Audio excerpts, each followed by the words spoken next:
Am I in focus? Whoa, almost tapped the wrong thing. Hello everybody, welcome to Break Remake. I'm your host Joan. Today I have a special tutorial on how to upsize your thrifted dresses. I found this cute little summer dress and it was a couple sizes too small, so I went ahead and I added a panel. Now this is not the dress's final form. Luckily, while I was shopping, I found a skirt that matched the fabric, so the fabric is the same even though the color is not, and I'm hoping to do some dye work to this dress to make it kind of all work together so it's not like this huge like white panel down the side.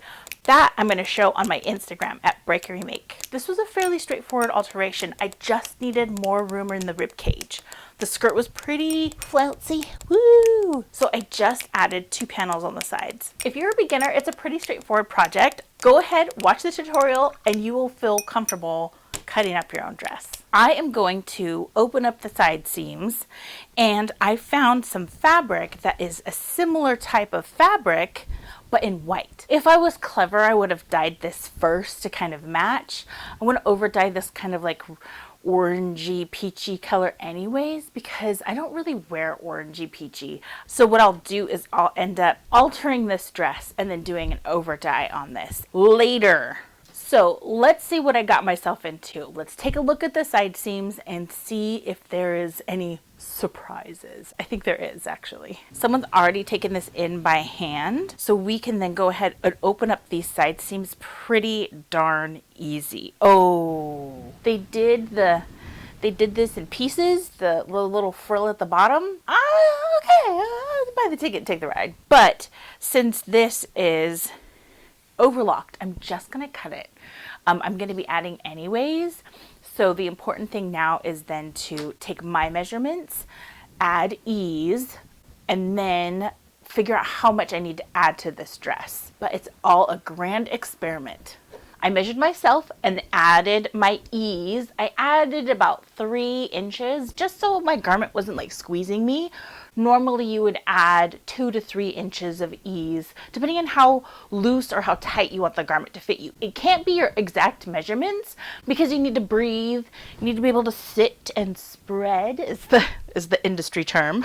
Add 2 to 3 inches, and that's like a closer fitting garment. But I think that should work for us.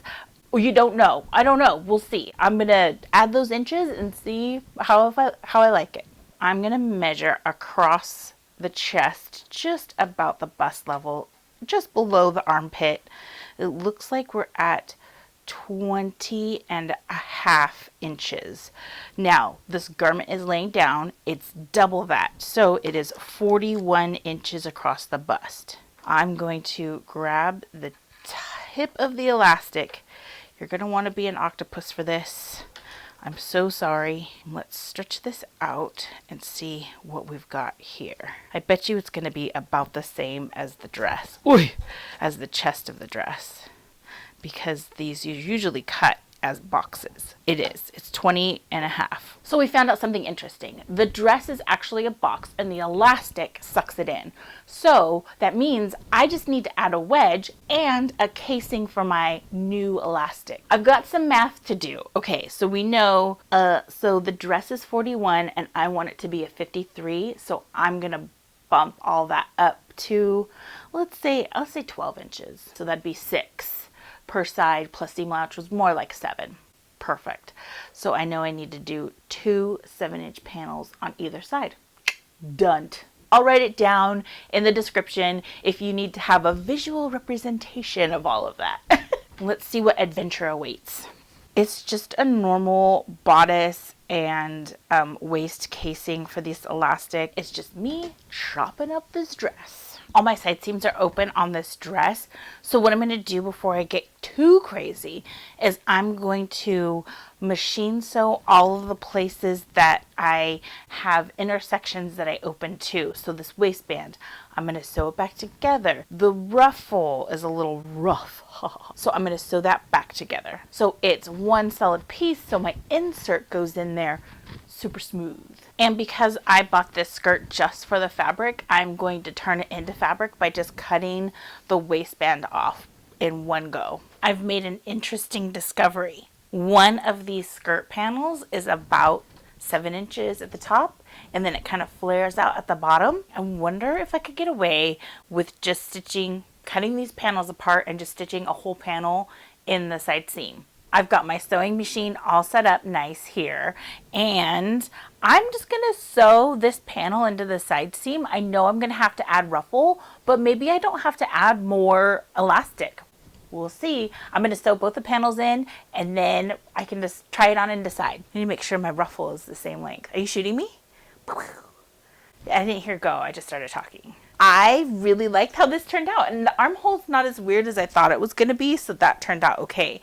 So I didn't put elastic on the side seams, and I'm sort of regretting it. My next step for this one is to add a ruffle at the bottom so it's the same kind of ruffliness. The first try on is all done and the excitement is real because we're almost finished. I'm going to measure how long my ruffle is and cut the ruffle out of what's left over of the skirt piece that I have. So the place that I'm filling in with ruffle is 12 inches long, but I think the ruffle is actually, instead of being like a normal ruffle is 2 times the size, I think this ruffle is only 1.5 times the size. So my ruffle will be total of 19, a total of 19 inches. It's like 18 inches plus 1 inch for seam allowance. So 19 inches by 16 inches long. Let's see if I have enough out of what's left over of this skirt. It looks like it's pretty slim pickings. We might get lucky. Fingers crossed. It's not looking too good. I definitely don't have 2 panels 20 by 16 inches in this. That means I have to go pull the cotton gauze that I purchased yesterday out of the bag and make it out of that. I think we'll be okay though. Oh dear. It happens when you get into a project and all of a sudden you're like, oh, whoops, I don't have what I want. My machine is back. I'm going to go ahead and do 2 rows of gathering stitches along my panels that are for the ruffle, and then I'll be able to attach them right onto the skirt. I like to do 2 rows of gathering stitches. That way I can control the gather. It looks a little prettier. I know some people just like to do 1. I like to do 2. I've got my panel in my dress. Now I'm going to attach my gathers. I'm going to pin it on one side, pin it on the other, and then gather up everything to fit inside of the pins, basically. Now that this is all eased up into the right size, I'm just going to pin it together and then sew it. And we'll do the same thing on both sides. Easy peasy, lemon squeezy. The thing about upsizing garments is you have to kind of come at it like it's an experiment. You don't know what you're going to get when you start cutting into things. But if you do it a few times, you start getting really good at it, and you can develop an eye for what will work and what won't work. Let me know if you would like to see more garment upsizing in the comments. I like to thrift and do this kind of stuff anyways, so if you would like me to add more of these kind of tutorials into the, soup of tutorials that I do, let me know. And let me know which garments would be most interesting for you. I've got some pants. I've got a shirt. I like dresses. Dresses are my favorite thing. If you like this video, give it a thumbs up and subscribe for more eco-friendly DIYs. We'll see you next time. Bye. Okay, cut. Nobody's here to cut. It's just me. I'm gonna cut.